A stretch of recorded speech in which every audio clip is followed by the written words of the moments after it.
Hey gang, welcome to another episode of Wisdom Wednesday from right here in beautiful Austin, Texas. Beautiful cold Austin, Texas. We're getting down into frigid temperatures here this week. Supposed to hit the teens on Friday, 2 days from now, but right now it's about 50 outside, so not too bad. The rain is over, so it's going to be a dry cold, but it's still going to be cold for Texans anyway. So if you've tuned into Wisdom Wednesday before, you know what this is all about. We usually do a little scientific thing. Sometimes it's seasonal, like today is going to be. I'm usually wearing some goofy prop, like if you're wondering why this hat with a light bulb on it, because every month we have a theme, and the theme for this month was and will be for one more week, have a December to remember. Ding, so the light bulb. So anyway, we've been talking all month about things that can give you a December to remember, mainly things to health tips for how to eat right during the holiday parties and how to clean your teeth afterwards. We did that in other sessions. You can find them, I think, on our YouTube channel. But today we're going to do something else. We're going to talk about stress during the holidays. Can you believe people actually get stressed during the holidays? Now I'm talking about Thanksgiving and Christmas, and just those times of the year. A lot of people have problems looking forward or not looking forward to mother-in-law coming in or having to travel. The airport's going to be crazy with the bad weather here. So there are a lot of potential stressors. But just for instance, did you know in 2018, now this was even before COVID, so keep that in mind. In 2018, a study found that 88% of Americans felt stressed while celebrating the holidays. 88%, that's 8 out of 10 people. According to the American Psychological Association, some of the most commonly felt negative emotions during the holidays are fatigue, stress, irritability, and sadness. And so if you're feeling any one of those, you're certainly not alone. Remember, 8 out of 10 people are feeling something similar.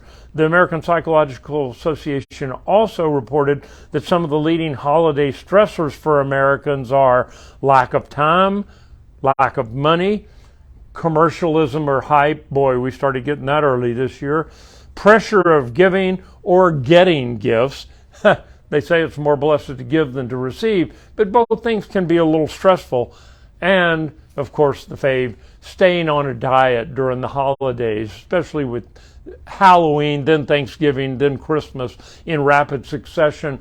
All the Christmas parties, I've been to several this year, they always have these lavish spreads with things that look great and taste great, but aren't so good for your overall diet.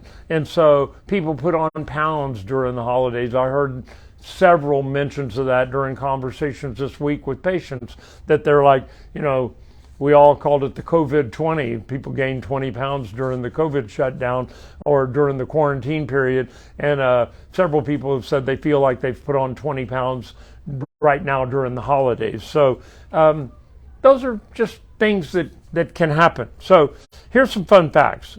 In that 2018 survey, they found that based on the volume of search history for terms like anxiety disorder and stress reduction just on Google, that states with the most holiday stress. See if you can guess. Follow me here. North Dakota.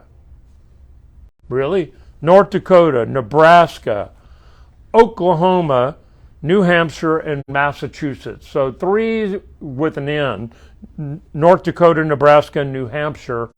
Oklahoma, of all places, and Massachusetts. I guess it's no accident that they, if you put them together as an acronym, they spell nom, nom, nom, nom.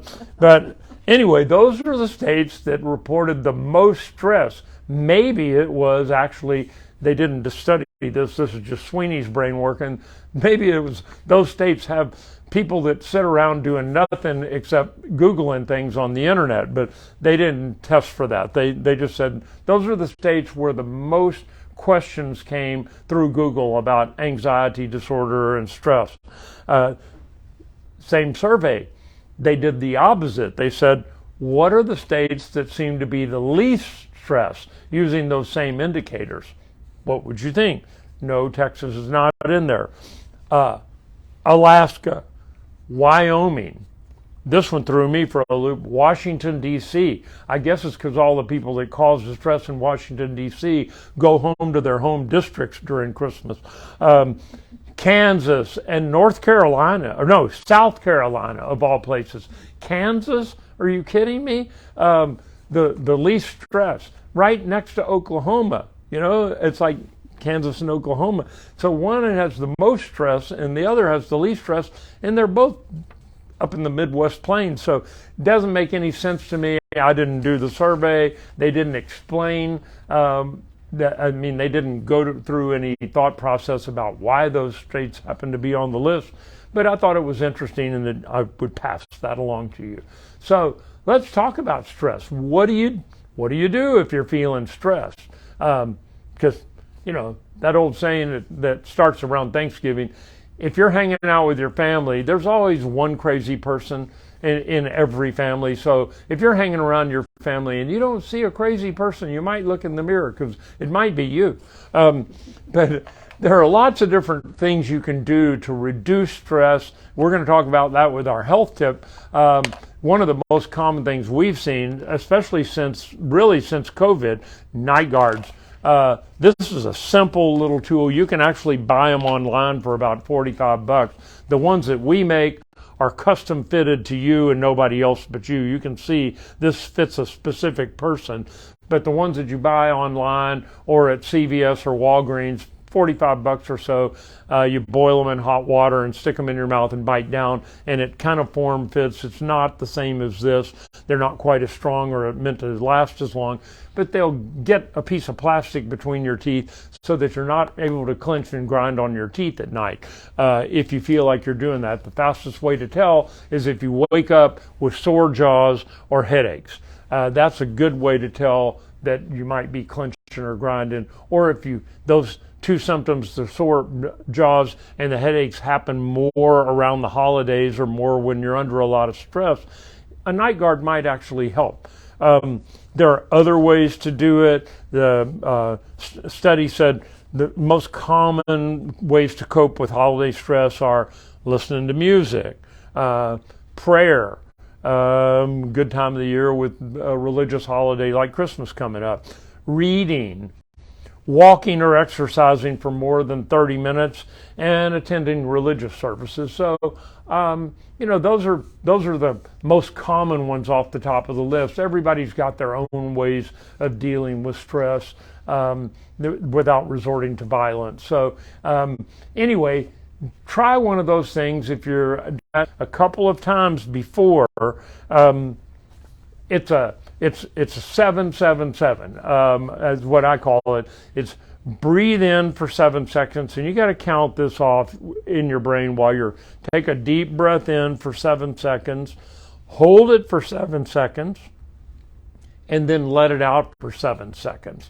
And then do it 7 times. So it's like that jail commercial. If you've been arrested, dial 777-7777. Well, it's kind of like that.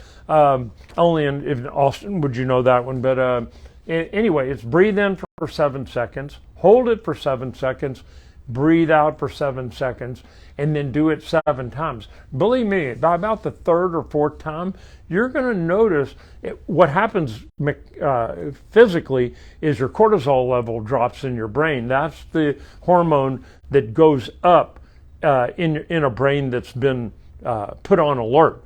And people who have high stress have high levels of cortisol, some of them all day long. People suffering from PTSD have cortisol that's out of control, so they never are able to relax. So you might try the breathing in, breathing out, and doing it 7 times. It doesn't cost you anything to try it, and it might actually help when you're having one of those stressful periods. Hope that's been helpful, and I hope you all have a great holiday season. Merry Christmas this weekend. We'll be back next week for one last version of Wisdom Wednesday in 2022, and then onward to 2023, and we'll introduce our new theme for the month of January. So Merry Christmas, Happy New Year, and I'll see you next week.